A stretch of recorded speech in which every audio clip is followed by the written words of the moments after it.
tarde, você que está aí nos acompanhando pelo YouTube. Estamos ao vivo agora também pelo YouTube. Nós vamos estar aqui conversando com o nosso querido professor, pastor Glauber.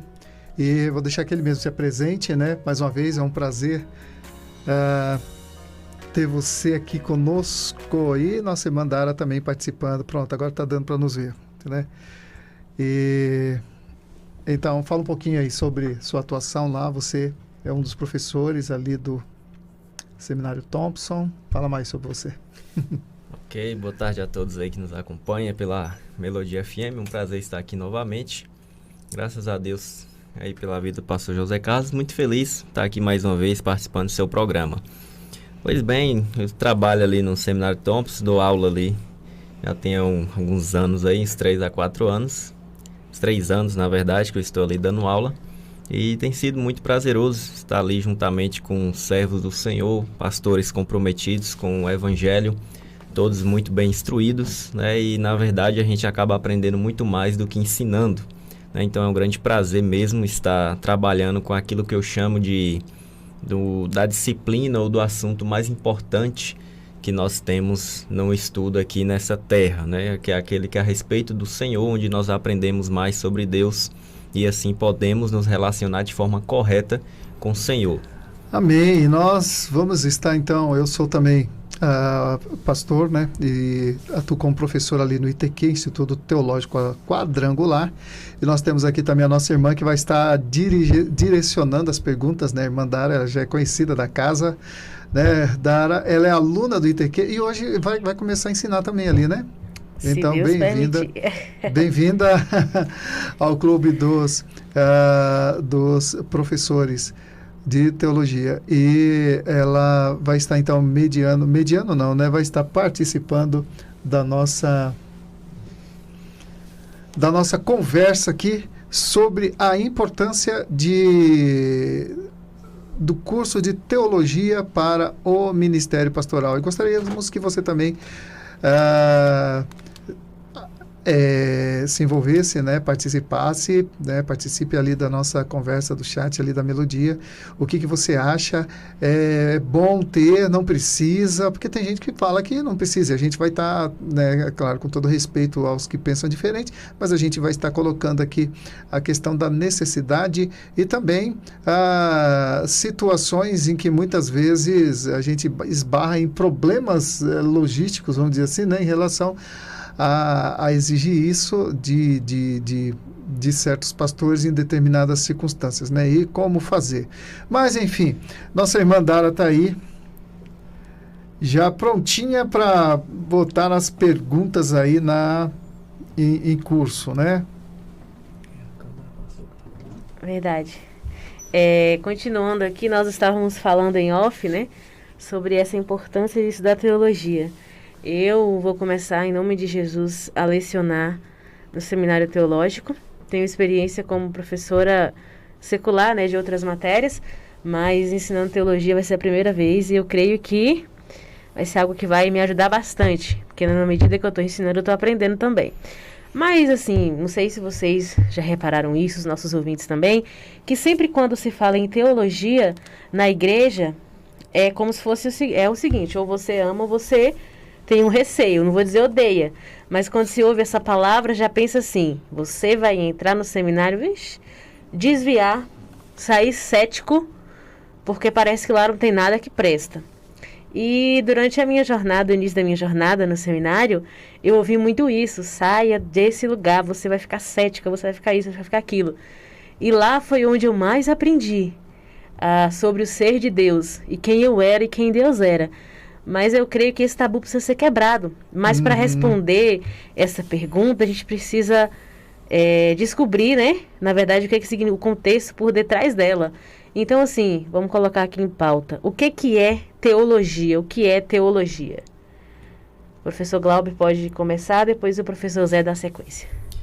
Ok, teologia, basicamente, de forma bastante simples, deriva aí de 2 termos no grego, né, logos mais theos, que significa, então, estudo a respeito de Deus. Né? De forma simples falando, o estudo teológico desenvolve a partir dessa perspectiva de mostrar quem é Deus, sobre a sua palavra, sobre a sua obra, de uma forma assim simples, que eu gosto de definir teologia. Eu estudo a respeito da obra, do caráter e do ser de Deus. É isso aí. E na verdade, a teologia, a gente muitas vezes complica o termo, né? Quando fala teologia, não, é só o pastor que pode fazer. Inclusive, a gente vai entrar nesse âmbito também, né, Glauber? Não, não é só o pastor, não. Na verdade, todos nós temos já teologia dentro de nós, de uma forma ou de outra. Mas a teologia, muitas vezes a gente tem, não é a teologia correta. E aí a gente precisa alinhar a nossa teologia com a verdade, né?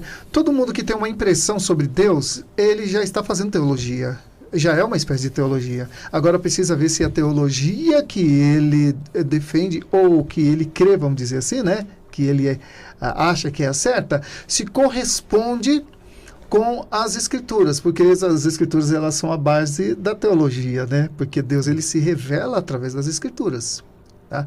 Como eu falei, acho que foi na semana passada ou retrasada, não me lembro, que Deus, ele se revela de 3 formas, mas a forma mais eficaz pela qual ele se revela é pelas escrituras. Deus se revela na natureza, mas a natureza não nos explica como encontrá-lo, quem ele é e qual a vontade dele para as nossas vidas. A natureza só revela que existe um Criador. E Deus se revela na mente humana também. Tanto é que o homem, por desconhecer Deus, ele inventa um Deus para ele. Então, o homem, na sua consciência, tá? Mesmo sem conhecer as Escrituras, ele cogita da possibilidade de existir um Criador. Você pode ver que nas civilizações, Glauber, que nunca passou um missionário por lá, os índios, eles já têm um objeto de culto ali, né? Eles têm uma divindade a qual eles adoram. Então, é uma espécie de teologia, entre aspas. O ser humano, como criado por Deus, ele já tem isso dentro de si, né? É uma coisa que emana dentro do homem a busca pelo um ser, né? Pelo um Deus.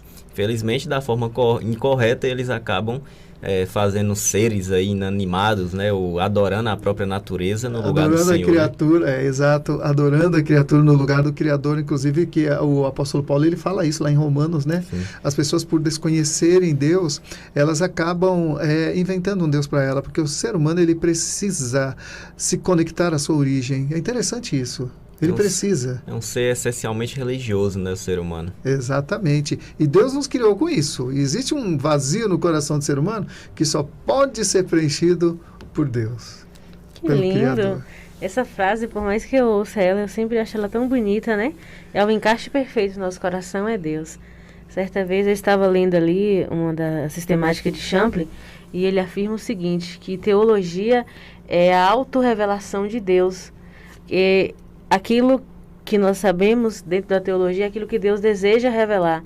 Porque se nós pudéssemos assim levar para o literal, por exemplo, o estudo de Deus, é capaz o ser humano estudar Deus, né, descobrir Deus, compreender os desígnios de Deus, a essência de Deus.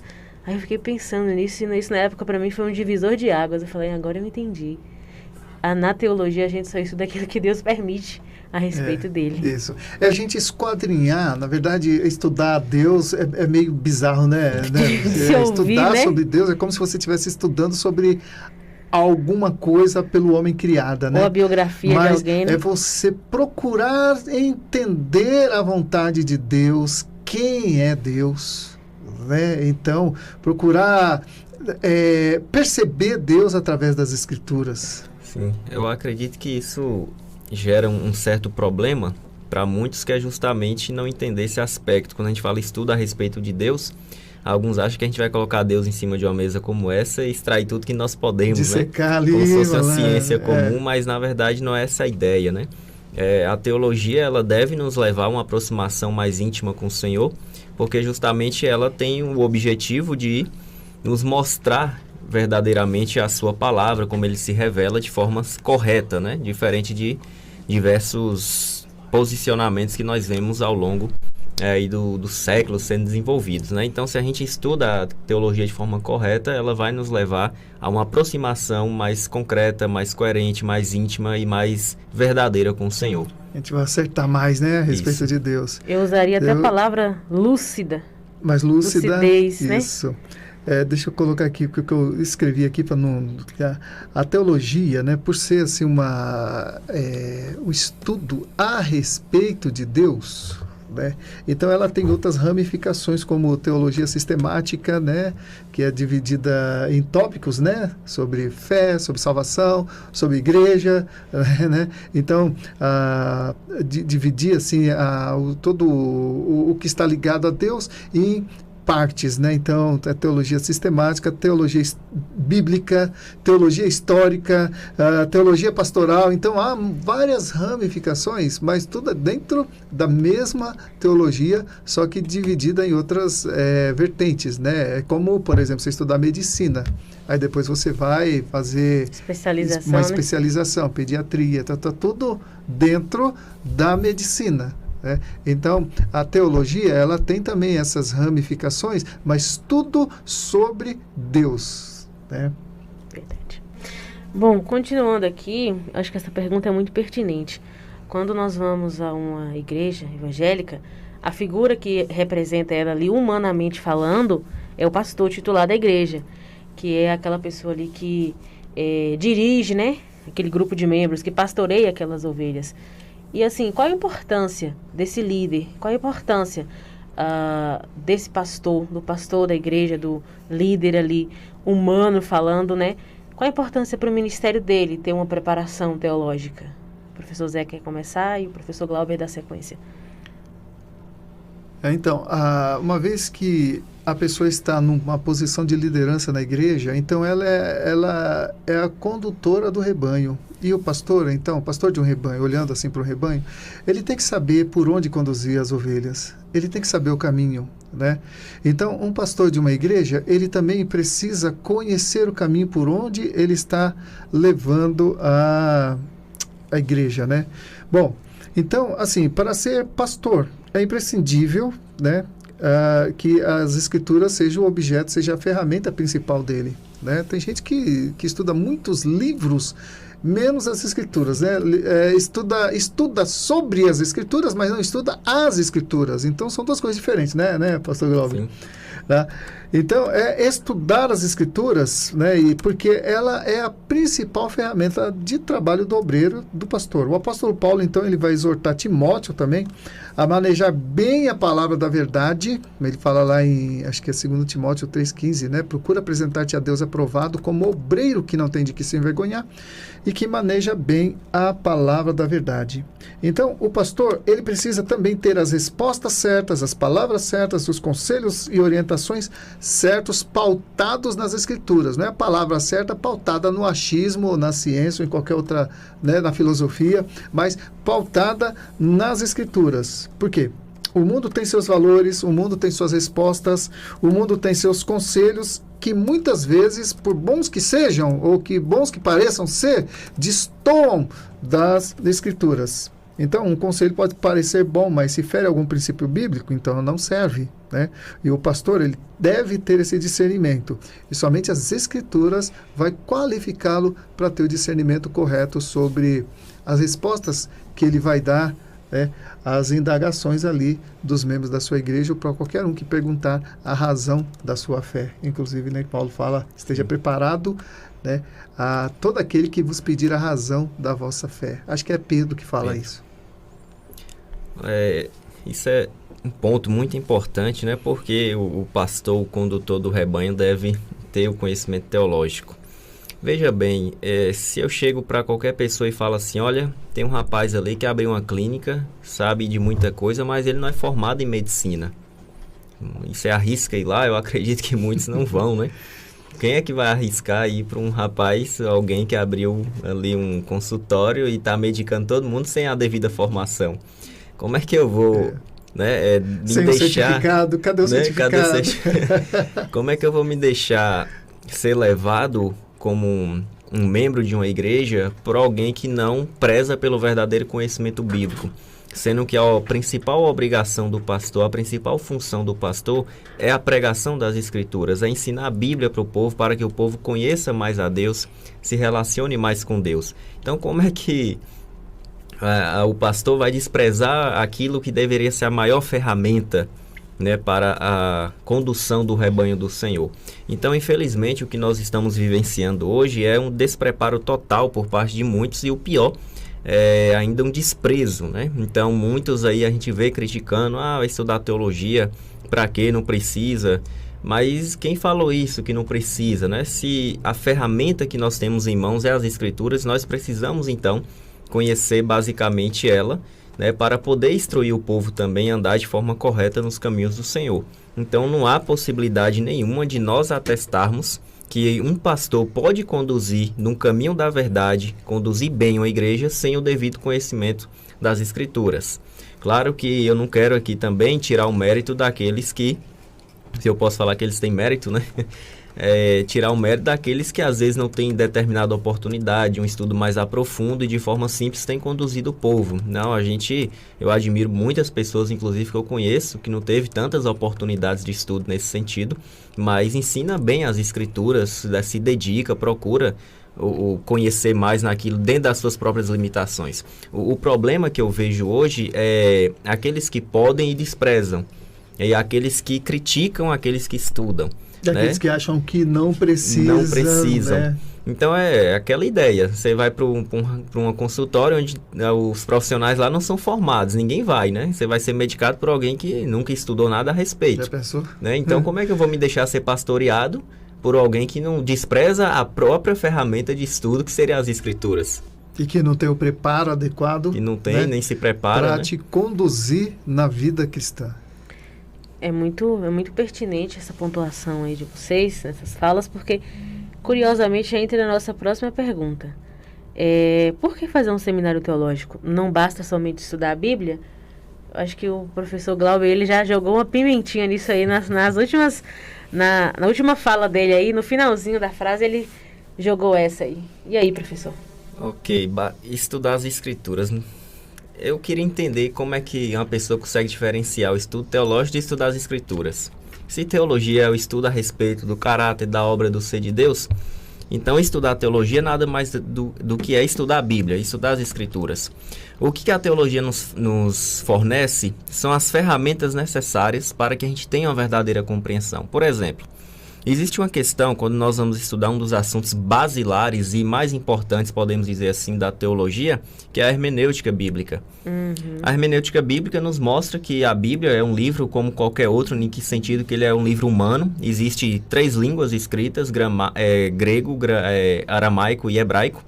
E diante dessas línguas existem suas implicações, ou seja, temos ali uma cultura específica, uma língua específica, regras gramaticais daquela língua que foi escrita, verbos, tempo verbal, análises gramaticais que é necessário ser feito. Então, o que esse assunto, por exemplo, dentro da teologia vai nos fornecer? As ferramentas para que a gente compreenda isso melhor. Então, como é que a gente pode dizer que eu vou estudar? Não, basta estudar a Bíblia, mas para estudar a Bíblia você precisa de ferramentas, e a teologia é que fornece essas ferramentas, né, para a gente se capacitar mais. Então, a teologia que vai nos direcionar de forma correta. Claro, eu estou falando aqui porque hoje a gente, infelizmente, precisa diferenciar teologia de teologias, né? Então, a verdadeira teologia, ela fornece as ferramentas necessárias, importantes para nós compreendermos as Escrituras como devem ser compreendidas. O que a gente consegue perceber hoje, que o grande problema é justamente as pessoas que têm dito frases como essa: não, basta estudar a Bíblia. Só que aí, o que eles fazem? Eles pegam um texto, tira do seu contexto, eles interpretam da maneira que quer e jogam em cima do púlpito para o povo da maneira que quer. E fazem promessas onde não é promessas, e fazem afirmações onde não tem afirmações, ensinam coisas que não tem nada a ver. Por quê? Porque ele não estudou teologia e não tem a ferramenta necessária para interpretar um texto como aquele. Um texto até pertinente, eu acredito que vocês vão colocar aí no debate, né? A letra mata e o espírito vivifica. Com certeza. Eu cresci ouvindo isso, desde quando eu me converti, ouvindo questões como essas. Mas por quê? Porque não compreende. E por que não compreende? Porque não buscou as ferramentas necessárias a partir de um estudo teológico. Então, totalmente para mim, sem lógica essa frase. Não precisa teologia, basta estudar a Bíblia. É uma coisa... Não tem como desassociar uma coisa da outra, né?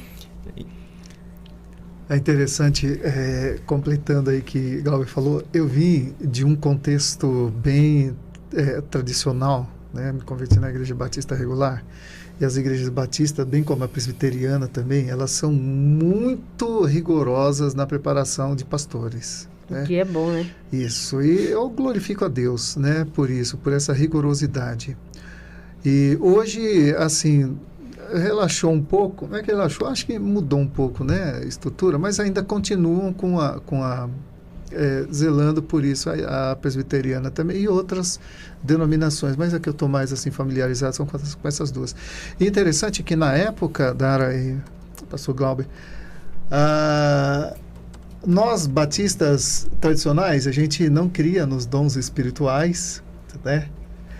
E então a gente tinha aquela divergência com a Assembleia de Deus, que era o contrário da gente, né?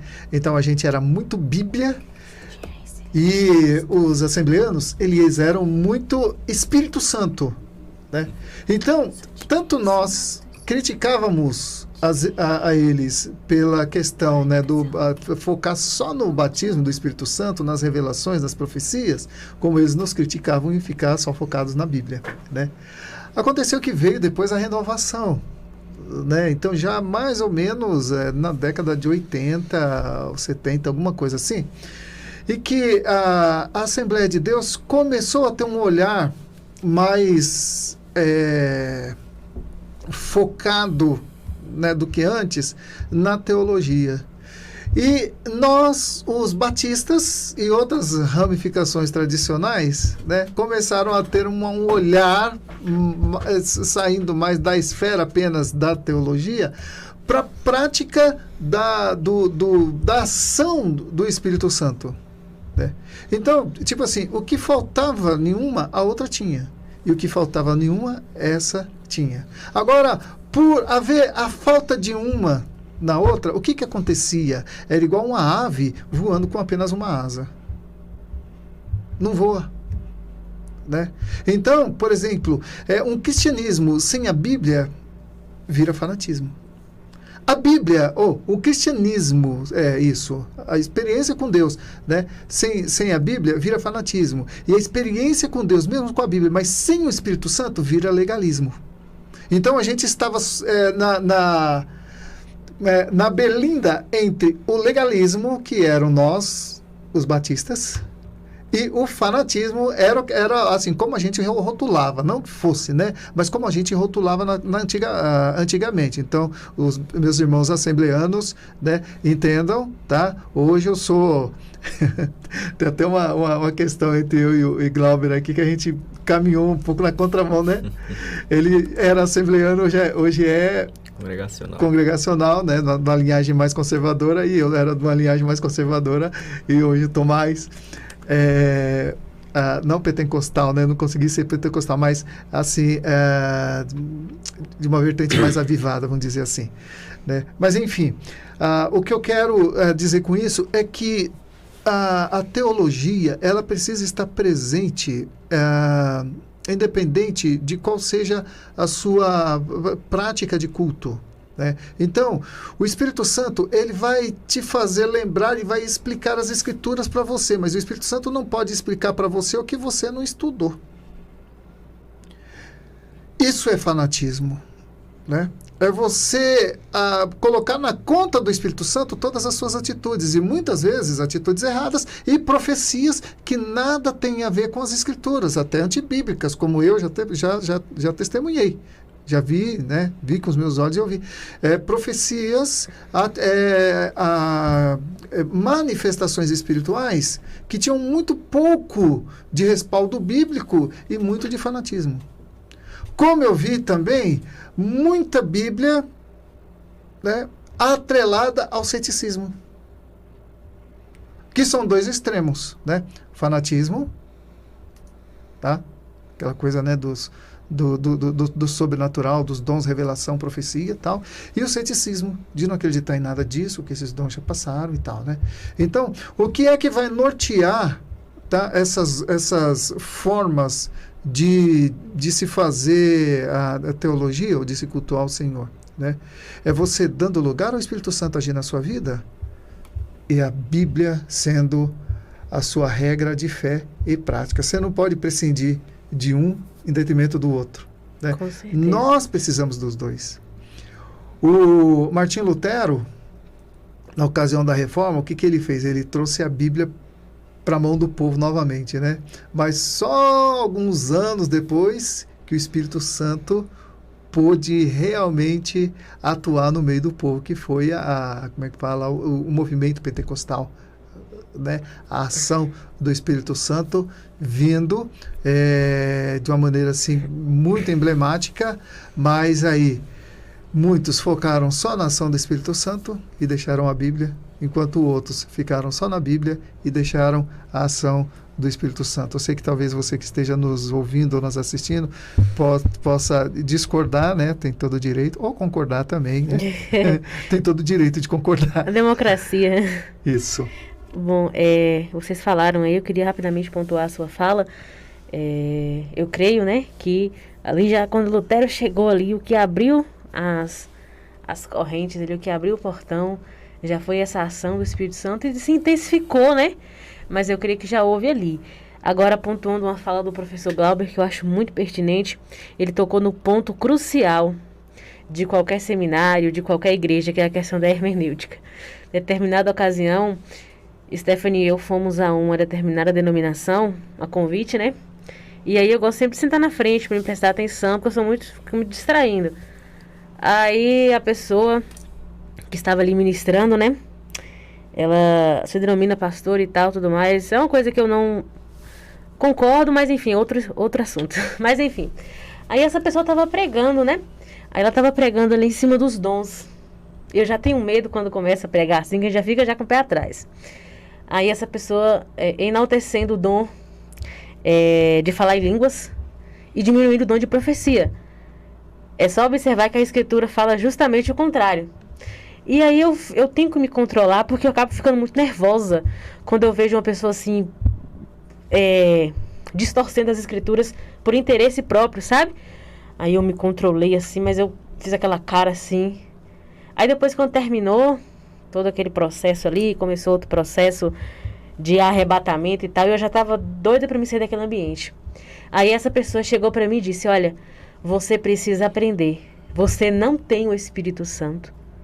Disse às claras: você não tem o Espírito Santo e você precisa aprender a se mover no Espírito, porque tudo que aconteceu aqui hoje e você não manifestou o Espírito Santo.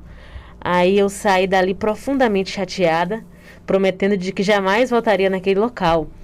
E aí depois, conversando ali com outras pessoas a respeito dessa pessoa, essa pessoa dá um curso, ela dirige um seminário, trabalha com o seminário, dá aulas.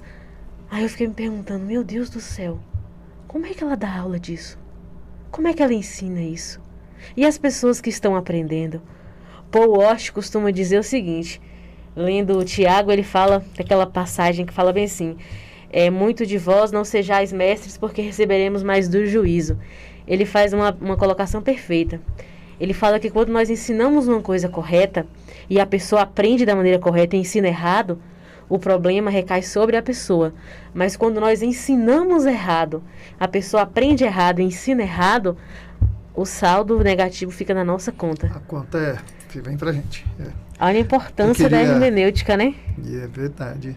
Eu queria mandar aqui um abraço especial para minha mãezinha querida que está nos assistindo, né? Maria Zeneide está aí, para a paz do Senhor, para essa equipe maravilhosa. Deus te abençoe, meu filho. Estou seguindo. Amém, mãezinha, maninha, né? Que na Bahia é maninha. E todos os meus irmãos, né? Parentes, cunhados, cunhadas, sobrinhos que estão na escuta, né? Na audiência. Muito obrigado e Deus abençoe. Obrigado também para o nosso querido irmão Renato, né? Boa tarde, meu pastor, meu amigo. Boa tarde, Renato. Deus te abençoe. Ele diz aqui: deveria ser obrigatório todo aquele que almeja ser pastor fazer um curso teológico. É isso aí. Você está certo, pastor José Carlos. Está aí a participação do Renato. E você que está nos ouvindo aí, nos assistindo também, você pode ligar também se você está nos ouvindo, acompanhando aí pelo rádio, né? 3201-8071. Liga para nós aqui, dá também a sua opinião, o que você acha, ou se você tiver alguma pergunta, né? A gente está aqui também para responder, ok? Então, vamos lá, vamos dar continuidade aí. Bom, continuando aqui com o senhor, professor Zé. Cite aí, liste as principais dificuldades que uma pessoa, no caso que a igreja tem, sofre quando o pastor, o líder dela, não tem um preparo, uma formação teológica. Eu costumo dizer que é como boiadeiro tocando berrante e chamando o gado. Então, a gente vai estar mais ou menos contornando o mesmo assunto, né, a mesma coisa, mas ampliando aqui a questão. A falta do conhecimento bíblico ou de uma boa teologia vai, com certeza, limitar o ministério do pastor. Né? Ele não vai ter as respostas adequadas. Muitas coisas ele vai falar o que acha, mas não o que é, né? E, enfim, ele terá opiniões equivocadas das Escrituras, na maioria das vezes, e por conta disso será inclinado a dizer o que Jesus não mandou dizer e deixar de dizer o que Jesus mandou dizer, né? E fazer o que Jesus não mandou fazer e deixar de fazer o que Jesus de fato mandou fazer. Então, ele correrá o risco de usar a teologia do achismo. Sabe que a pessoa, quando ela não tem uma teologia definida, ela usa a teologia do achismo. Né? Mas eu acho isso, eu acho aquilo. Né? E por aí vai. Então, essa teologia do achismo vai levar, então, a congregação a um erro doutrinário, como se vê em muitas igrejas, infelizmente. Hoje a gente tem, assim, centenas de milhares de denominações diferentes, e muitas vezes uma guerreando contra a outra, né? Porque estabelece ali regras, doutrinas, né? Fala assim, na igreja de fulano tem uma doutrina muito rígida, tal. Doutrina, na verdade, é ensinamento. E a gente classifica, né? Se tornou comum classificar as igrejas, principalmente pentecostais, classificar a doutrina como um costume da igreja. Né? Doutrina, na verdade, é ensino. Tem que falar, na igreja de fulano não tem doutrina. Já ouviu essa expressão? Não tem doutrina. Não, toda igreja tem doutrina, né? Tá? Agora, porque doutrina é ensino. Agora, os usos e costumes, a forma como as pessoas cultuam a Deus, é que pode diferenciar. E até aí tudo bem, tem igreja que bate palma, tem igreja que não bate, tem igreja que dança, tem outros que não dançam, tem igreja que assovia, tem outros que não assovia. A Bíblia não fala nada contra dançar e assoviar e bater palma, né? Mas não fala que é para fazer, também não fala que não é para fazer, né? Então nós temos a liberdade nesse sentido. Mas tem muitas coisas, Glauber, que a gente vê assim se praticando nas igrejas, que denota mesmo uma falta de conhecimento da Bíblia muito, muito grande, né? Muito grande. E que a gente precisa ter esse conhecimento, para dizer assim, o que é verdade. Eu já vi crente defendendo aborto. Paradoxo isso aí, hein? Né? Crente aborto. Defendendo aborto. E tem algumas igrejas que são inclusivas. E outras, a igreja, não vou citar o nome aqui para não comprometer, mas tem algumas igrejas, inclusive igrejas grandes, né, que são usar o termo muito comum, que são de esquerda. Né? Então, por aí você já tira. E são igrejas grandes, pastores de expressão. Né? E que assim, se são, né, dessa ideologia esquerdista, vamos usar esse termo, então apoiam aquilo que eles apoiam. E isso é um perigo. Né? E, infelizmente, a gente vai encontrar na Bíblia, respaldo para todo tipo de heresia. Sabia disso? Alguém já disse que a Bíblia é a mãe de todas as heresias. Eu não digo que é a mãe, não, porque a Bíblia não... porque mãe é aquela que gera, né? A Bíblia não gera heresias. Né? Eu costumo reformular essa frase seguinte, que a má interpretação das Escrituras faz com que muitos a tenham como a mãe das heresias. Porque não exatamente, não é. A Bíblia não é a mãe de todas as heresias, pelo contrário, a Bíblia é a mãe da verdade, né? Agora, as heresias, elas vêm por conta das más interpretações acerca das Escrituras. Então, a igreja cujo pastor não tem uma formação teológica adequada, não vou dizer que essa igreja está fora da vontade de Deus, não vou dizer que essa igreja está condenada, pelo contrário, o pastor Glauber já até mencionou, né? Tem igrejas que tem pastor com conhecimento reduzido das Escrituras, mas aquilo que ele conhece, ele aplica com honestidade, ele é sincero, ele é fiel, e aí o Espírito Santo honra. né? Porque tem muitos lugares que vai ser difícil você colocar um pastor com conhecimento teológico ali, por exemplo, numa roça, numa cidadezinha que nem consta no mapa, no Google Maps, você procura, ele não está achando essa cidade, mas tem um povoadozinho lá e tem um pastor ali que às vezes tem inclusive um conhecimento, dizer assim, acadêmico muito reduzido e teológico mais reduzido ainda, mas é um homem de Deus, é um servo de Deus, é alguém que está ali, que ele estuda a Bíblia do jeito dele, ele lê, ele tem um temor de Deus. Eu creio que o Espírito Santo usa essa pessoa, porque ele age na sinceridade do coração dele. Mas como foi falado anteriormente, né? Se a pessoa puder fazer um curso teológico e não fazer por negligência, então nisso aí ela está pecando, creio eu. E aí, professor Glauber? Eu costumo dizer que a doutrina correta gera a prática correta, a doutrina errada, a prática errada. Né? Então, se você não tem alguém extremamente capacitado, vamos dizer assim, para instruir a igreja nas verdades bíblicas, certamente muitas práticas serão equivocadas. Hoje você vê por aí, pode soar estranho aí, mas você vê pessoas trazendo objetos sagrados do culto de Israel para o culto da igreja, Arca da Aliança, essas parafernália toda, as festas judaicas, festas judaicas. O que isso tem a ver com nós? Né? Então, assim, é justamente por não entender as escrituras, fica trazendo elementos com uma forma de atrair as pessoas, aí faz campanha disso e daquilo outro. E, infelizmente, é isso que nós vemos por aí. E qual é a conclusão que nós tiramos disso? Falta de estudo teológico, falta de Bíblia, falta do conhecimento doutrinário. Ou desonestidade teológica também, porque tem gente que faz isso aí para atrair. Sabe que não é assim, mas, eu preciso atrair gente para a igreja, então eu tenho que ter um expediente, eu tenho que ter esse recurso para poder encher a igreja. Né? E acaba sendo uma desonestidade para com as escrituras. Sim, com certeza. Infelizmente, nós vemos muito isso por aí. Então, as pessoas desprezam esse conhecimento, esse estudo e começam a inventar coisas porque não tem nada para falar das escrituras, então temos que colocar algo no lugar. E o que a gente coloca? É isso, aquilo, outro, são diversos tipos de campanha, objetos aí dentro do culto e coloca isso, aquilo, outro. Por quê?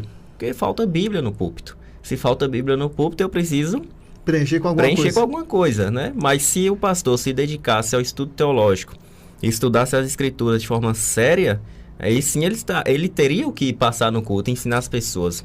E agora sim, a gente está falando do pastor, mas deixa eu puxar aqui para o outro lado também e colocar a culpa, inclusive, na própria igreja, porque muitos gostam disso. Muitos, em vez de procurar o verdadeiro conhecimento das escrituras, o que estão buscando é esse tipo de coisa. E o pastor já não gosta e vai e oferece. Né? Então, infelizmente, é o que vemos por aí. Então, é importante? Claro que é. Porque senão a gente vai continuar vendo isso aí e está crescendo cada vez mais, né? A falta de conhecimento teológico, a falta de preparação teológica faz com que muitos coloquem em suas igrejas coisas que não tem nada a ver com o verdadeiro culto ao Senhor. E como você falou também, pastor, você falou uma coisa interessante, né? Se você vai para o médico, então, no mínimo, alguém recomendou aquele médico para você, ou você sabe, né? Alguma coisa, bom, você é médico, então ele cursou medicina e fez residência e tal, então ele sabe o que está fazendo, né? E quando uma pessoa, vamos supor, né? Alguém muda de cidade, vai morar numa cidade, vai procurar uma igreja, né? Qual o critério que ele vai usar para procurar uma igreja? Que é mais perto da casa dele ou uma igreja que tem um pastor que tem conhecimento bíblico, que tem que até dá para a gente perceber, né? Um pastor que, sem ele precisar fazer propaganda, né, do currículo dele, da maneira como ele prega, a profundidade das pregações, né? Muitas vezes já mostra que ele tem um certo conhecimento bíblico e tal. Mas quando a gente está doente, a gente procura um médico, um especialista em alguma coisa. Quando a gente precisa de uma igreja, então a gente precisa procurar uma igreja que tenha um pastor que tenha esses predicados. Faz sentido? Com certeza. Eu acho que o que entra muito aqui na nossa questão agora, no meu ponto de vista, uma coisa que eu acho que ajudaria a melhorar esse analfabetismo bíblico, analfabetismo funcional bíblico, vou até usar esse termo, eu acho que seria o acesso dos próprios membros, num seminário teológico. Aí fica no ar, professor Glauber. Não por exemplo, ao pastor tem que ser obrigatório pelo fato de estar dirigindo ali as ovelhas, dirigindo a igreja. Mas isso caberia aos membros também, ter uma preparação teológica? Ok, essa pergunta é muito importante, principalmente nesse contexto que nós estamos vivendo. Mas veja bem, se a gente pega alguns textos bíblicos que nos leva a dedicar um estudo bíblico, crescer no conhecimento e na graça do Senhor, por exemplo, essa recomendação que Pedro, o apóstolo Pedro, deu foi para quem? Foi para os pastores apenas? Não, foi para a igreja, né? Então, esse é o grande erro que nós estamos vendo por aí. Porque a gente acha que a teologia são para os pastores e a igreja não precisa disso. E se toda a igreja pudesse... só precisa receber tudo mastigadinho. Então, seria muito bom se toda a igreja pudesse realmente desenvolver um estudo, ir para o seminário e tudo mais. Seria maravilhoso. A gente sabe que não há essa possibilidade, muitos não podem, né? Então, assim, se a igreja como um todo não pode, pelo menos que o pastor seja, né, apto e habilitado a esse quesito. Então, seria muito importante, Dara, nesse sentido, que sim, a igreja se dedicasse a isso. Particularmente, a gente tem muito uma preocupação na igreja onde eu congrego. Por exemplo, nos domingos da manhã agora desse mês de janeiro, nós estamos dando um mini curso de hermenêutica, né, para toda a igreja. Não é só para professores ou para liderança. Toda a igreja participa e todos têm aprendido de um nível teológico muito bom, né? Então, eu acredito que há essa preparação. Então, vamos supor, se nem toda a igreja não pode ir para o seminário, vamos fazer entre aspas, aqui, um breve seminário dentro da própria igreja. Se a gente tem condições de fazer isso, a gente precisa preparar a igreja para isso. Eu costumo dizer para os irmãos a qual eu tomo conta, a igreja lá, auxilio os irmãos lá na cidade de Poções, dizendo isso. Se depender de mim aqui, vocês saem totalmente preparados teologicamente aqui, em cada sermão, em cada estudo que eu trago. Por quê? Porque nem muitos conseguem ter esse acesso. Então, já que eles não conseguem, cabe a nós que estamos na liderança justamente prepará-los, né? Dedicar o estudo sério bíblico para poder passar para a igreja, para que ela também tenha o mesmo nível de conhecimento. Chegou uma pergunta aqui, professores, bem pertinente, de um pastor, amigo meu, ele falando assim o seguinte, a gente conversando aqui, e ele falando, né? Como o professor Glauber colocou, tem muitos membros que não podem frequentar um seminário. A escola bíblica, no caso na nossa igreja, a escola bíblica dominical, seria uma espécie de seminário, espécie de preparação? Olha, seria muito bom, né? Eu lembro que quando me converti na época, a gente tinha escola bíblica dominical, era excelente, porque é de fato uma escola onde você tira dúvidas, não é aquela pregação de um culto formal, né? Em que o pastor prega e a gente só fala glória a Deus e aleluia, concorda com tudo, e muitas vezes o pastor naquela efervescência, naquela, como é que fala? Naquele carisma, né? Arranca até um aleluia na hora que não é para arrancar e um glória a Deus na hora que não é para dar. Eu já vi muito disso, né? E agora a escola bíblica não, você tem oportunidade de tirar suas dúvidas, né? E eu devo muito do que eu sei a escola bíblica dominical. É claro que não é um seminário, mas como Glauber colocou, né? Muitas vezes a pessoa não tem condições de custear um seminário, porque não é barato, né? E também até tempo, né? Tempo e tudo. E aí você traz o seminário para a igreja, ou pelo menos uma parte, um pouco, né, para a igreja, para que você tenha pessoas ali na igreja que saibam discernir. É tão bom quando você tem uma igreja madura, que as pessoas conhecem a palavra de Deus, né? Agora, muitas vezes... não sei se o Glauber vai concordar comigo, mas existem pastores que eles não fazem questão que a igreja aprenda, porque eles querem manter a igreja comendo na mão deles, né? E isso é um problema. Eles querem ser os dominadores do rebanho, e o apóstolo Pedro já mencionava isso, né? Dominadores do rebanho. Ele quer detém toda a verdade, que inclusive ele pode pregar o que ele quiser, porque ninguém vai falar nada, porque ninguém conhece a Bíblia, e vai dizer amém para tudo que ele disser. Agora, quando você está antenado com as Escrituras, né? Mesmo sem ter frequentado um seminário, mas você frequentou uma boa escola bíblica, seus professores foram assim da envergadura de Glauber, da envergadura de Dara, assim, né? Professores conhecedores, que sabem manejar bem a palavra de Deus, então você passa a ter um conteúdo mesmo sem frequentar um seminário. Né? E naquilo você cresce, de repente você vai ser, vamos dizer assim, um líder de jovens. Você tem estrutura espiritual e estrutura teológica para ser um líder de jovens, um líder de adolescente, um líder do ministério de louvor. Né? Já pensou um líder do ministério de louvor que sequer conhece as escrituras? Um líder de jovens que nunca leu a Bíblia sequer uma vez? Né? Não tem as respostas adequadas, até porque jovem, né, naquela fase de namoro, adolescente, então, fase do primeiro amor, né, aquela coisa tal. Então, você precisa ter essa maturidade emocional para lidar com isso e maturidade espiritual e teológica também. Claro que você não vai... muitas vezes a igreja não tem condições de mandar quero que todos vocês vão para um seminário, a igreja vai pagar tudo, não tem como, né? Mas você pode trazer também o que for possível, né? Da teologia do seminário para dentro das classes de escola dominical da igreja. Eu gosto muito, eu ainda sou a favor de escola dominical. Nossa igreja não tem. Eu sou né? Mais que a favor. Mas eu acho muito importante, a gente precisa.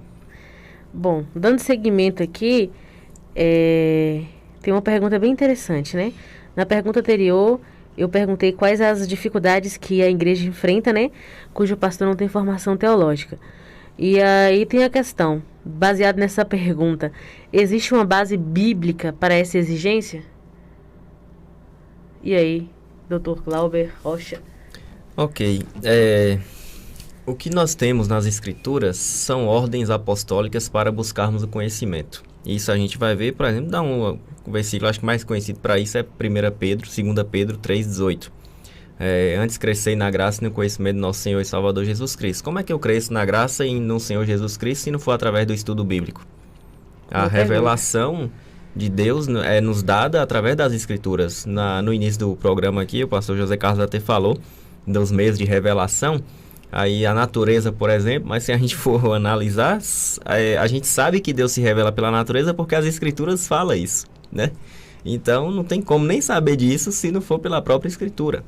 Né? Então, o que a gente percebe?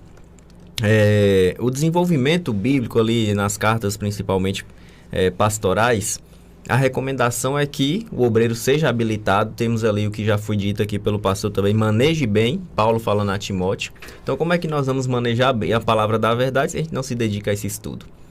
Né? E quando Pedro diz assim, antes crescei na graça e no conhecimento, o verbo ali é um imperativo, é uma ordem que está dando para a igreja.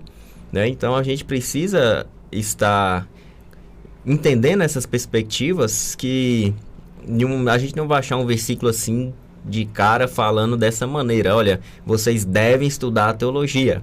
Né? A gente não tem um versículo desse, né? Até porque a palavra isso, teologia, né? Você não vai ver essa palavra na Bíblia, né? Então não tem esse tipo de argumento logo de cara, é claro, mas dentro das narrativas, dentro das cartas, principalmente pastorais, agora eu estou fazendo uma exposição na igreja lá em Poções, em Efésios, por exemplo, que a gente vê e percebe a importância da igreja estar em Cristo e crescendo em Cristo. E como é que a gente cresce em Cristo? Pela sua palavra que foi revelada. E como é que a gente entende isso? Estudando as Escrituras. Então, pressupõe o quê? Que é necessário estudar. Eu diria indispensável. Indispensável. Eu tenho aqui mais uns textos que podem corroborar com essa resposta, né? E responder a pergunta. Além, né, das passagens que foram citadas, nós podemos acrescentar ainda Oséias 4:6, que diz: o meu povo está sendo destruído porque lhe falta o conhecimento. Porque tu, sacerdote, rejeitaste o conhecimento, também eu te rejeitarei para que não seja sacerdote. Hoje a gente não tem mais sacerdote no sentido de antigamente, né? Mas hoje o sacerdote é o pastor, né? E olha só, para que não seja mais sacerdote diante de mim. Vamos trocar a palavra sacerdote para o pastor. Não é a mesma coisa, mas dentro do contexto de liderança, né? Visto que te esqueceste da lei do teu Deus, também eu me esquecerei de teus filhos. Jeremias 23:18 diz: porque quem esteve no conselho do Senhor e ouviu a sua palavra, Quem esteve atento à sua palavra e a ela atendeu, mas se tivessem estado no meu conselho, então teriam feito ouvir as minhas palavras ao meu povo e o teriam feito voltar do seu mau caminho e da maldade das suas ações. Então, o livro de Jeremias aqui, Deus está falando, né? Quem esteve no conselho do Senhor, quem ouviu a sua palavra e a ela atendeu. Se tivessem estado no meu conselho, então eles teriam dito ao meu povo as minhas palavras, né? E o meu povo seria... se arrependeria das suas maldades. E tem um texto também que é muito conhecido, que é Josué 1:8, que fala o quê? Não cesse de falar desse livro da lei antes, medita nele dia e noite, para que tenhas o cuidado de fazer tudo segundo o que está escrito. Então farás prosperar o teu caminho, eu diria aqui, o teu ministério, e serás bem sucedido. E encerrando, 2 Timóteo 2,15, que foi um dos primeiros versículos que eu memorizei desde que me converti. Procura apresentar-te a Deus aprovado, como obreiro que não tem de que se envergonhar e que maneja bem a palavra da verdade. Então, tudo isso aí pressupõe o quê? O estudo das Escrituras. Só para ressaltar também, Paulo, no final de sua morte, lá no final de sua morte. vida, lá no final de sua vida, estava preso. O que ele diz lá? Me traga os pergaminhos, os livros, né? Então, ali, o cara já sabendo que vai morrer, tá pedindo para trazer livros e pergaminhos para continuar o quê? O estudo sobre o conhecimento do Senhor, né? Exatamente, tem bem lembrado. Um puritano que diz bem assim, quando ele é perguntado, né, quando ele vai parar de ler a Bíblia, ele responde assim, essa frase ficou muito famosa, eu só vou parar quando tirarem os meus dedos frios e gelados da minha Bíblia. Tem uma colocação do John Stott, teólogo, assim, dos que eu mais admirei, né? Até hoje, inclusive, uso muito material dele. Também. Ele faleceu em 2011, se não me falha a memória.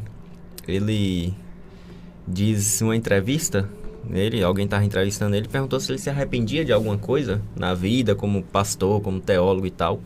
Ele falou de não ter estudado mais. Então, o cara com conhecimento teológico e bíblico da altura que ele tinha, né? Ainda diz isso, se arrepende de não ter se dedicado mais ao estudo. Então, imagina só, são exemplos, né, que a gente precisa olhar e ver a dedicação que eles tinham com o estudo, né? Com certeza. Meu pastor, nosso pastor dos jovens, pastor Leandro, ele foi uma das pessoas que mais me incentivou a entrar no seminário. E, particularmente, ali com ele, eu já fazia um seminário, porque, como o professor Zé disse, a gente chegava, observava o adolescente, tudo que ele fazia, eu estava fazendo. O pessoal estava pregando e ele ficava assim, ó, examinando.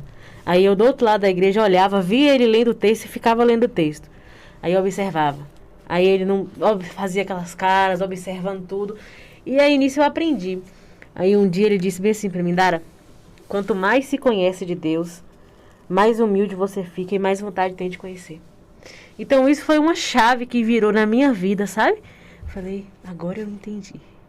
Mas continuando aqui, acho que esse texto é o texto preferido do professor Glauber, porque ele já chegou citando. 2 Coríntios 3:6.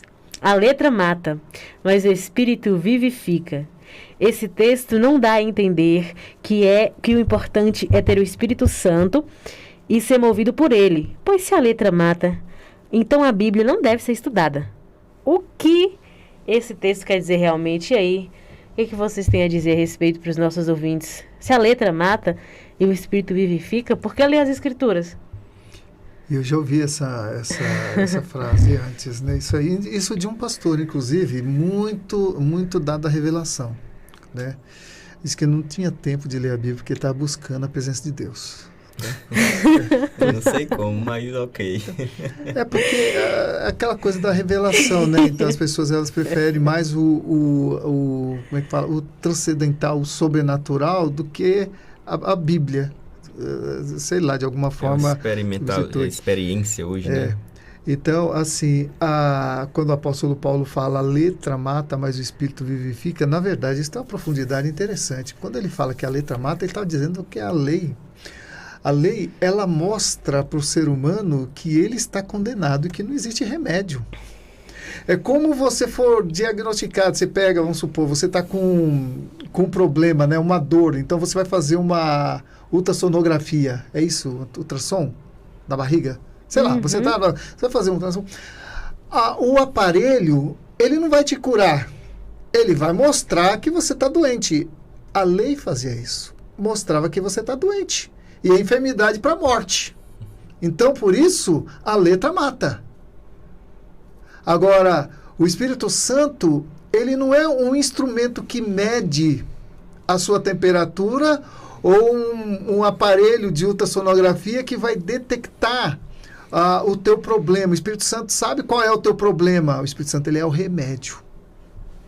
E é por isso que o apóstolo Paulo diz, a letra mata, mas o Espírito vivifica. Então, é essa a compreensão que o apóstolo Paulo está dizendo, porque se a gente for pegar o contexto, né, dessa frase, a gente vai entender dessa forma. Então, assim, a lei mosaica, ela serviu apenas para mostrar ao homem que ele estava condenado à morte por causa do pecado. E que em Jesus habitando em nós, nós podemos ser justificados. Afinal, Jesus mesmo disse, né, em João 6,63, o Espírito é que vivifica, a carne para nada aproveita. A palavra que eu vos tenho dito são Espírito e são vida. Esse é o sentido que Paulo disse. Do contrário, ele mesmo cairia em contradição, por ele exorta a Timóteo e a todos nós a examinar as Escrituras. Então, como ele vai falar que a letra mata, se ele mesmo manda a gente, né? E, inclusive, acho que foi Festo, né? Quando Paulo estava na presença dele, de das autoridades lá, fala, Paulo, as muitas letras te fazem delirar, alguma coisa assim, né? Alguma coisa nesse sentido. E aí Paulo dá uma resposta para ele. Eu não me lembro bem do texto, mas o apóstolo Paulo, ele era muito entendido das Escrituras, muito entendido de filosofia, muito entendido de várias coisas. Então ele falava com autoridade. E realmente a letra, ou seja, a letra da lei, né, ela não justifica ninguém. Por isso que a Bíblia diz, ninguém será justificado pelas obras da lei, porque a lei, ela veio para mostrar que o homem não pode alcançar a santidade de Deus. É por isso que ele precisa de Cristo. É por isso que na lei já tem, né, a cura. Qual era a cura? Os sacrifícios que tipificavam Jesus, que na plenitude dos tempos ele veio para remediar a situação, no melhor sentido da expressão, para remediar, né? Veio para ser o remédio. Realmente, como o senhor bem colocou aí, acho que essa questão, essa pauta aí está fechada, porque é o que o professor Glauber colocou lá no início, é hermenêutica básica. É só ler o texto, ler o contexto, você não vai fugir do que o texto está falando. Mas tem uma pergunta aqui muito pertinente, professor Glauber, que diz assim, o que o apóstolo Paulo quis dizer com esta frase? A ninguém ponhas as mãos precipitadamente. Paulo está escrevendo esse texto aí a Timóteo. Ele está dando várias recomendações, se eu não me engano é o capítulo 5 de 1 Timóteo. Ele está dando várias recomendações e uma das recomendações é que Timóteo, como um dos dirigentes ali da igreja, não fosse precipitado ou fosse apressado, vamos dizer assim, em pôr a mão sobre aqueles que não estavam realmente preparados para o ministério. Existe algumas questões sobre isso que alguns vão discutir, se Paulo está se referindo à questão do ministério, de impor as mãos, tal, se é sobre outra coisa. Eu, particularmente, eu entendo que ali o contexto é realmente para impor as mãos sobre o ministério, até porque Atos, por exemplo, existe essa perspectiva. Outra passagem em Timóteo, se eu não me engano, existe a mesma perspectiva, que o impor as mãos ali seria como se fosse uma ordenação a exercer algum ministério. Então, Timóteo, para ele não ser precipitado nisso, porque muitos não estão realmente preparados para lidar com isso, né? Muitos não estão capacitados e muitos não foram chamados, mas estão aí com esse título, estou colocando no contexto de hoje, né? Então, a gente precisa ter muito cuidado e assim como Paulo falou, recomendou e ordenou Timóteo para não ser precipitado, ou seja, analise bem, veja bem, né? Então, a igreja hoje precisa também ter todo esse cuidado. A denominação, a igreja que eu faço parte, por exemplo, quando a igreja reconhece que tem alguém ali apto ao ministério, né, a igreja basicamente reconhece essas questões. Hoje, infelizmente, muitos estão ordenando da maneira que quer, mas se a igreja nem não fala nada, né, a igreja reconhece quando a pessoa tem isso, tem esse chamado. Então, isso já é uma das provas que Deus está chamando essa pessoa, né? E lá a gente tem o hábito de a pessoa ficar 2 anos, né? Assim, vamos dizer, uma experiência pastoral, e nesse momento eles acompanham o pastor, faz visitação, todo esse processo, justamente para que a igreja veja. Então, quando o pastor viaja, ele assume a igreja, toda essa questão justamente para que a igreja veja realmente se aquela pessoa está apta ao ministério, né? Então, nesse sentido, a gente pode dizer que a gente não está sendo precipitado em pôr a mão sobre ninguém. A gente está analisando. É claro que lá na frente, se acontecer alguma coisa, aconteceu, mas a gente tem que ter esse cuidado de não ser precipitado e estender as mãos e ordenar alguém para o ministério, sendo que essa pessoa não está preparada. A pessoa se converte, 1 ano de crente, 2 anos de crente, e está lá já pastoreando a igreja. A gente que precisa tomar muito cuidado com isso, né? Então, para mim, a ordenação de Paulo aí a Timóteo é justamente sobre isso. Verdade. E é interessante que ele fala assim, para que você não se torne cúmplice dos pecados dela, né? Então, e a gente vê muito disso, quem conquista o que tem de pessoas sendo ordenadas assim de modo aleatório, né? Sem ter formação teológica, sem ter sequer o chamado. Uma vez eu fui convidado para participar, né, de uma consagração de alguém que ia ser pastor, mas eu conhecia a pessoa, né? Aí eu falei para ela, falou: amado, sinto muito, eu não vou porque eu não reconheço o seu ministério. Como assim? Não. O que faz com que você entenda assim que você é uma pessoa que tem chamado, né? Ele falou: não, eu já tenho um salão, tenho umas cadeiras, tenho os microfones. Sério, não estou mentindo, gente. Foi isso que ele me falou, né? E ele já tinha alguns pastores que iam consagrá-lo, então ele me chamou para participar. Eu falei: olha, não vou participar, não reconheço o teu ministério. E não é o fato de você ter 50 cadeiras, caixa de som, microfone, púlpito, que faz de você um pastor. Você né? Parece piada. Né? Parece uma piada, mas foi verdade. Isso. Então, eu vejo assim que é importante, é de muita responsabilidade quando você impõe as mãos sobre uma pessoa. Você está empoderando ela ao ministério pastoral. Agora, pode acontecer também, Glauber, como você já deve ter visto, pessoas que preencheram todos os requisitos, né? Foram testadas, foram aprovadas, passaram pelo exame e tal, né? E tudo. E lá na frente escorregaram. E aí, aquele que impôs as mãos sobre ela é responsável? Não, porque no momento da ordenação, cumpriu os requisitos. Né? Até porque se soubesse o futuro seria evidente, aí eu já me exatamente, preocupo. Falando, não vou impor as mãos porque daqui a 10 anos vai se desviar e vai trair a mulher, vai fazer né? Então não, a gente não sabe. Então tem isso. Agora, quando você impõe as mãos sem obedecer critérios, você corre o risco, nesse caso, né? De experimentar, de ver se a pessoa é idônea, se é marido de uma só mulher, se não é um beberrão, se tem um conhecimento, né, teológico suficiente para assumir a liderança de uma igreja e outras questões. Se não tem... Na época, quando eu fui entrar, inclusive, para a Convenção Batista Nacional, tempo atrás, eu pastoreava lá em Planalto. Então, foi vasculhar toda a minha vida financeira lá, né? Então, algumas pessoas, alguns pastores foram lá no comércio e tal, perguntar meu respeito, né?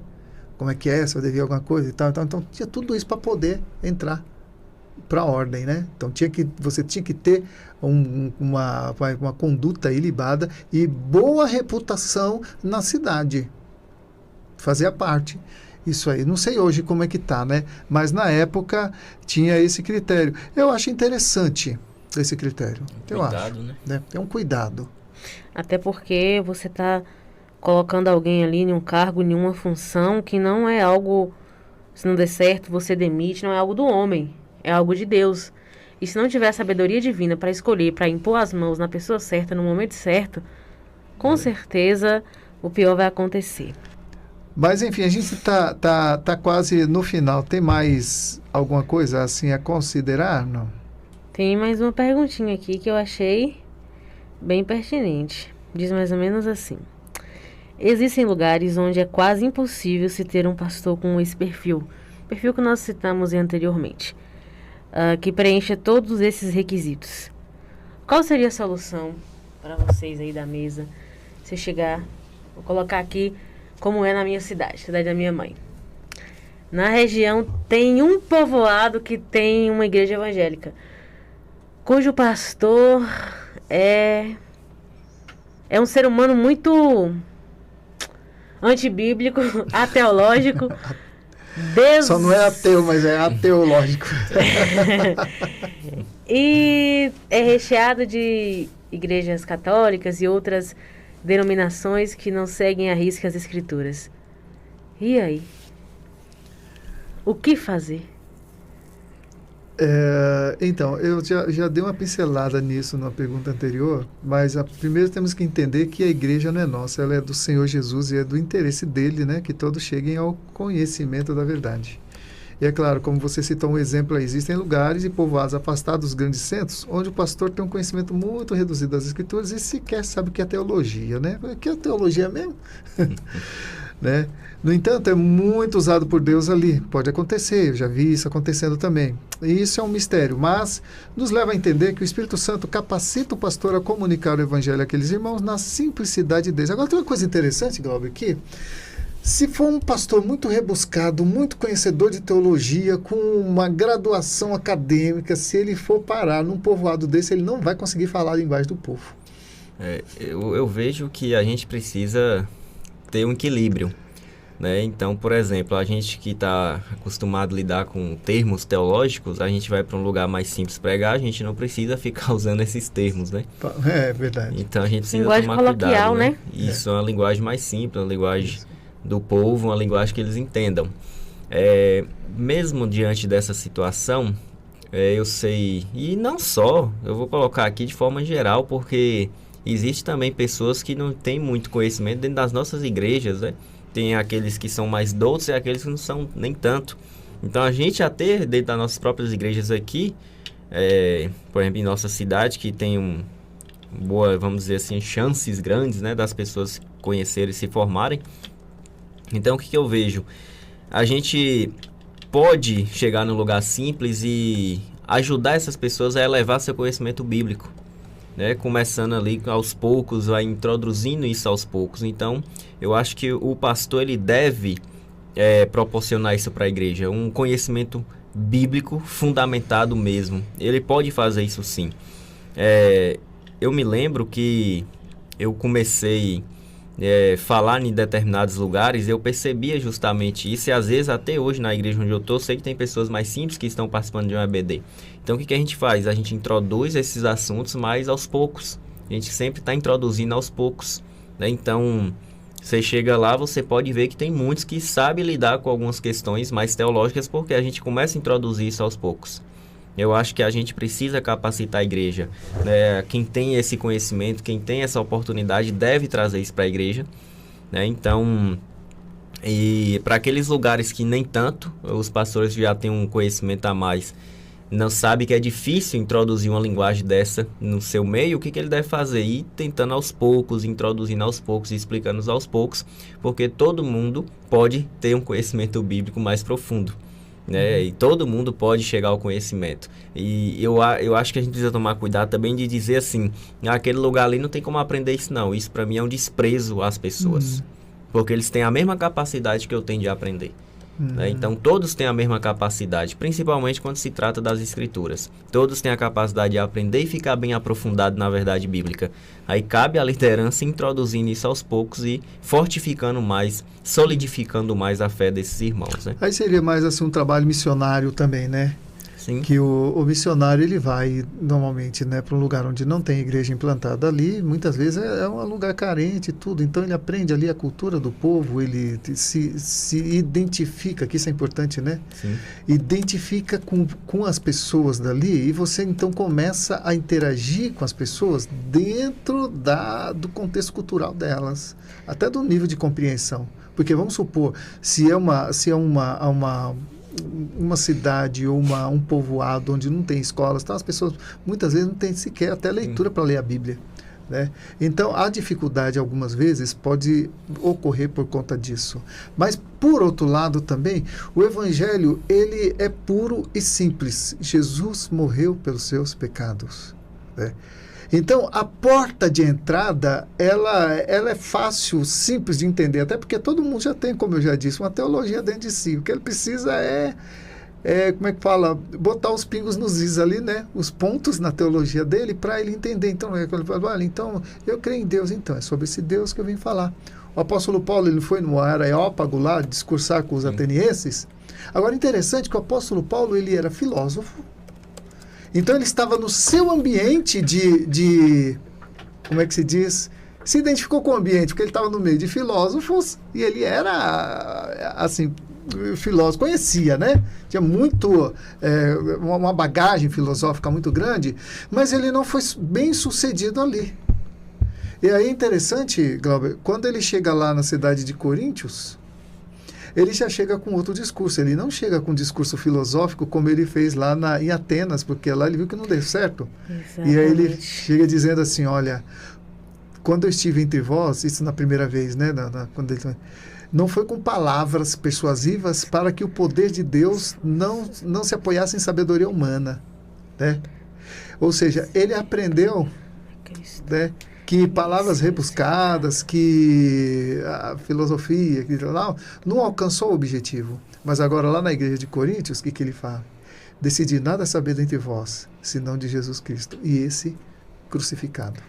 Eu creio que o segredo está na versatilidade, porque, por exemplo, se você for pregar ali para um ambiente onde só tem doutores, PhD em história, em humanas, você vai usar o linguajar diferente. O evangelho vai ser o mesmo que você vai pregar. A essência vai ser a mesma.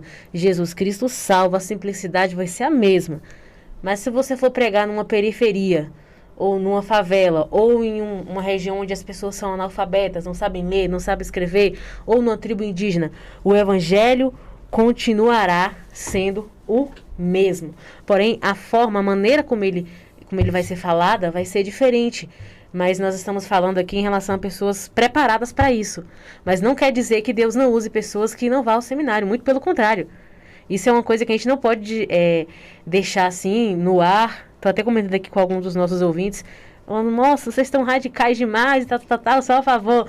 Não, a gente quer passar a visão seguinte, de que para um pastor, para um líder, é necessário, tem que haver uma preparação. O apóstolo Paulo, ele passou muito tempo estudando antes de sair pregando Cristo crucificado. Então, houve uma preparação. Tem que haver uma preparação, tem que haver uma transformação e tem que haver essa versatilidade. Quando Paulo fala bem assim, me fiz de louco para com os loucos, algo do tipo, perdi o texto aqui. De fraco para com os fracos, com fim de ganhar os fracos. Na Segunda Guerra Mundial, muitos padres, com a intenção de pregar ali para os soldados, começaram a beber, começaram a fumar, começaram a fazer as mesmas coisas que os soldados faziam. No final, os soldados não saíram convertidos e os padres saíram desviados. Então, observa, Paulo, ele nada mais quis dizer que ele entendia, que ele compreendia aquelas pessoas. Então, ele ia justamente ali no calcanhar de Aquiles e plantava ali a sementinha do evangelho. Exatamente. Então, eu acho que vocês podem concordar ou não, mas acho que o segredo em relação a isso está na versatilidade, na multiforme graça de Deus de usar as pessoas, as palavras, para que as pessoas possam compreender todos os tipos de pessoas. Exatamente, você entrou no âmago da questão. É aí onde entra o Espírito Santo com gemidos inexprimíveis, né? Eu sei que está fora de contexto, mas assim eu explico. Que mesmo o melhor teólogo, ou mais eloquente teólogo, ele vai enfrentar dificuldades a depender do povo para quem ele vai pregar, né? Então, Deus, ele prepara pessoas certas para o ambiente certo. Né? Por exemplo, o apóstolo Paulo, ele pregou em lugares que o apóstolo Pedro não ia conseguir ser bem sucedido por ali, né? E o apóstolo Pedro pregou em lugares que talvez o apóstolo Paulo poderia não dar muito certo, né?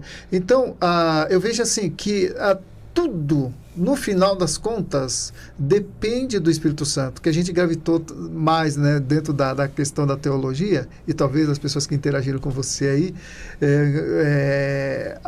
chamaram a atenção para esse aspecto, né? Porque não é só a teologia. Hoje a gente está abordando a teologia, né? Pode ser que um dia a gente venha falar sobre a ação do Espírito Santo, né? Mas é imprescindível a ação do Espírito Santo na teologia, porque é ele que revela. Porque sem o Espírito Santo não há teologia verdadeira, vamos dizer assim, né? Porque já diziam que a Bíblia é o único livro que você lê na presença do autor. né? O autor é o Espírito Santo, então é o único livro que você lê na presença do autor. E ela é inspirada por ele, tá? E, como já foi dito aqui, por mais que você conheça as Escrituras, você nunca terá conhecido toda, né? Nunca terá conhecido toda. Então, as Escrituras, elas sempre haverá o que conhecer. A gente não pode nunca fechar questão, né? Não, eu já conheço tudo. Então, você pode conhecer mais do que eu. Você pode conhecer muito, mas não conhece tudo, né? Porque senão você será Deus, né? Tem coisa que a gente não entende, né? Tem coisa que acontece na nossa vida que não tem... Oh, Deus, olha, está acontecendo esse negócio, não tem base bíblica na Bíblia para isso acontecer comigo, não.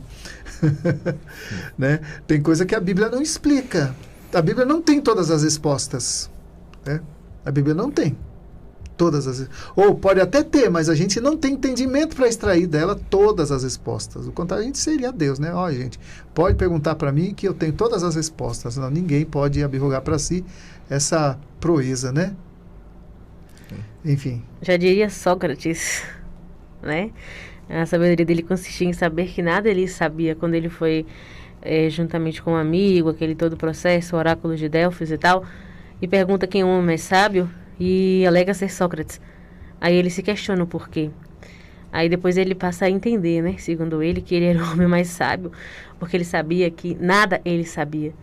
O mundo, ele é feito dos porquês, das perguntas. Né? Mas, enfim, estamos encerrando aqui. Glauber, quer completar aqui com mais um pensamento a respeito? Não, só já final mesmo, só para deixar claro que realmente é muito importante que os pastores tenham um estudo aprofundado das Escrituras, né? E o meio e as ferramentas necessárias para isso, certamente a teologia nos fornece. E é importante que eles se preocupem com isso. E para aqueles que talvez sejam de determinadas igrejas, onde percebe que o pastor não se preocupa com isso, está na hora de vocês se preocuparem. Né? Se o pastor de vocês se preocupam em estudar e analisar e trazer realmente a verdade bíblica em seus púlpitos, né? Porque não devem nos enganar, né? Às vezes o pastor ali está falando besteira, a pessoa eu sei que está falando, mas estou aqui. Não, então... É importante perguntar, né? Não no culto, talvez, porque o culto, às vezes, não há margem para isso, né? Mas, se você tem alguma dúvida, alguma coisa, questione. Acho que o pastor está ali... né? Tirar dúvida. Pergunte, ele está ali para tirar dúvida. Não pode questionar o pastor, Sim. não pode fazer pergunta para o pastor, porque ele vai achar ruim. Não, o pastor não tem que achar ruim de nada, ele tem que ter respostas. Ele tem que achar respostas, não achar ruim. Não tem problema nenhum, né? Se terminar o culto ali, o irmão, pastor, explica isso aqui melhor, não entendi e tal. Né? O problema é que se o pastor fala de um texto a qual ele não sabe como que o texto está trabalhando, então é complicado. Isso é fundamental hoje. Eu sempre falo com a igreja lá em Poções, onde eu estou pastoreando os irmãos, justamente sobre isso. Irmãos, vocês não entenderem alguma coisa, principalmente quando eu vou lidar com um texto que eu sei que é difícil, né? Aí eu fica atento que esse texto aqui hoje é meio complexo. Aí eu falo, se alguém não entender, final do culto, por gentileza, me procure que a gente explica melhor. Né? Então, justamente, o pastor precisa ter esse tipo de atitude, porque a gente está ali para instruir a igreja, não é para explorar da igreja ou fazer da igreja gato e sapato. Né? Então, é fundamental que o pastor tenha essa abertura e que a igreja tenha essa liberdade com o pastor, porque não tem nenhum ungido ali em cima, não. Tem que diferenciar isso, que às vezes as pessoas... Eu já ouvi muita gente usando esse texto. Não toque no o ungido do Senhor. Se você reparar o texto, o ungido refere-se a quem? E quem nós somos, né? Eu acho que precisa. Depois a gente vai trazer o professor Glauber aqui para a gente tratar de hermenêutica. Vamos que é bem interessante. E também sobre graça e lei. Que tem gente achando que é duas formas de salvação. Complicado, né? A gente pode versar sobre esse assunto. São temas assim que tende a explicar, né, para os nossos ouvintes, nossos internautas, melhor as Escrituras, né? Talvez você não tenha oportunidade ou na sua igreja, não desmerecendo a sua igreja nem nada, né? A gente está aqui num bate-papo livre, né? Denominações diferentes, mas chegando a um senso comum das verdades que são fundamentais, né? Bom, e tem algumas pessoas participando aqui, quer fazer menção delas, Dana?